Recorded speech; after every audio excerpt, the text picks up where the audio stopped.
আসসালামু আলাইকুম everyone, welcome to my channel recipe by Cynthia's mom. আজকে আমি আপনাদের জন্য নিয়ে এসেছি শীতের শেষে দুধ ঝিনুক পিঠার রেসিপি। আশা করছি আমার আজকের রেসিপিটি আপনাদের কাছে ভালো লাগবে। চলুন তাহলে দেখে নেওয়া যাক। এর জন্য একটা হাঁড়িতে 1.5 কাপের মতো পানি দিয়ে নিয়েছি। এবার এর মধ্যে সামান্য একটু লবণ দিয়ে নিলাম। এবার এর মধ্যে 2 টেবিল চামচের মতো ঘি দিয়ে নিলাম।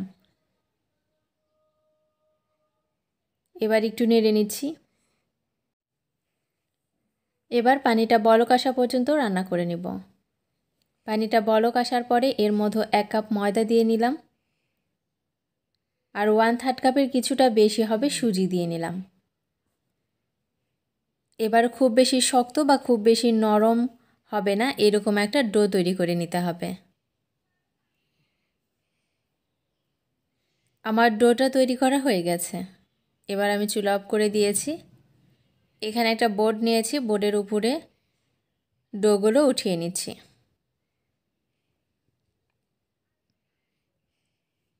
এবার ডোটা ভালো মতো মথে নিতে হবে। আমার মথে নেওয়া হয়ে গেছে। এবার এখান থেকে পিঠার শেপ করে একটু লম্বা করে নেব।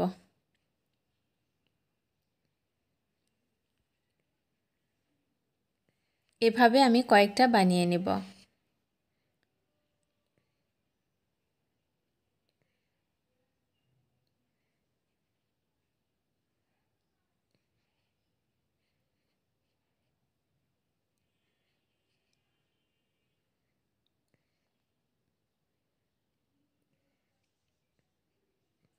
এবার আমি এখানে একটা ছাঁকনি নিয়েছি। এবার এই ছাঁকনির উপরে এভাবে একটু চাপিয়ে দিতে হবে। এভাবে চাপ দিলেই দেখবেন বিছিয়ে যাবে। এবার এই সাইড থেকে এভাবে ভাঁজ করে নিতে হবে। দেখতে পাচ্ছেন সুন্দর একটা ডিজাইন হয়েছে। এবার আমি আরেকটা ডিজাইন করে দেখাচ্ছি। আপনাদের পছন্দ মতো ডিজাইন করে পিঠাটা বানিয়ে নিতে পারবেন। আর এই পিঠা বানানোর জন্য কোনো চিরুনির প্রয়োজন হবে না।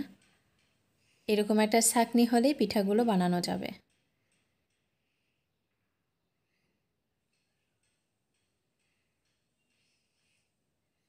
আমার 2টা পিঠা বানানো হয়ে গেছে। আর একইভাবে আমি সবগুলো পিঠা বানিয়ে নিয়েছি, দেখতেই পাচ্ছেন। এবার আমি এটা এক সাইডে রেখে চলে যাব চুলায়। চুলায় আগে থেকে একটা প্যান বসিয়ে তার মধ্যে পরিমাণ মতো তেল দিয়ে গরম করে নিয়েছি। এবার এর মধ্যে পিঠাগুলো এক এক করে দিয়ে নিচ্ছি।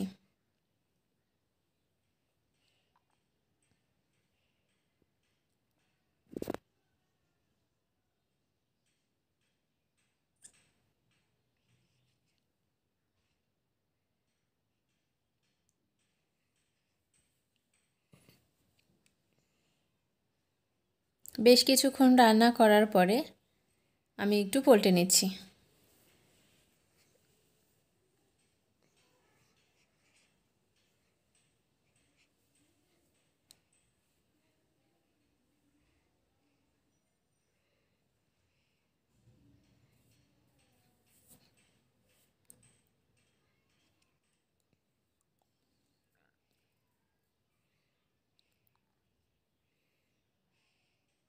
আরও কিছুক্ষণ এগুলো ভেজে নেব।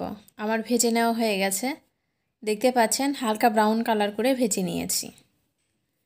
এবার এক এক করে আমি সবগুলো উঠিয়ে নেব। এদিকে আমি আগে থেকে 1 লিটারে কিছুটা বেশি হবে দুধ জাল করে অনেকটা ঘন করে নিয়েছি। এবার এর মধ্যে 2টা সবুজ এলাচ দিয়ে নিলাম আর 2 টেবিল চামচ নারকেল দিয়ে নিলাম। এবার এর মধ্যে 1.25 কাপের মতো চিনি দিয়ে নিলাম। মিষ্টিটা আপনাদের টেস্ট অনুযায়ী বাড়িয়ে কমিয়ে দিয়ে নেবেন। এবার একটু নেড়ে নিচ্ছি। এবার চিনিটা গলে যাওয়ার পরে 1টা থেকে 2টা বলক আসা পর্যন্ত এটা রান্না করে নিব। আমার রান্না করে নেওয়া হয়ে গেছে আর চুলাটা আমি অফ করে দিয়েছি। আর আগে থেকে যে পিঠাগুলো ভেজে রেখেছিলাম সেগুলো দিয়ে নিলাম। এবার একটু নেড়ে নিচ্ছি। এবার আমি এই পিঠাগুলো ঢাকনা দিয়ে ঢেকে রেখে দিব সারা রাতের জন্য। এবার আমি ঢাকনাটা উঠিয়ে নিলাম। দেখতেই পাচ্ছেন পিঠাগুলো কতটা ফুলে গেছে।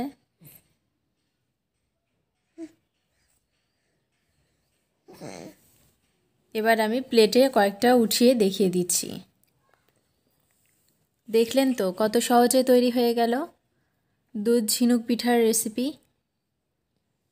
আজকে এই পর্যন্তই, আবার দেখা হবে নতুন কোনো রেসিপি নিয়ে। সে পর্যন্ত সবাই ভালো থাকবেন, সুস্থ থাকবেন। আল্লাহ হাফেজ।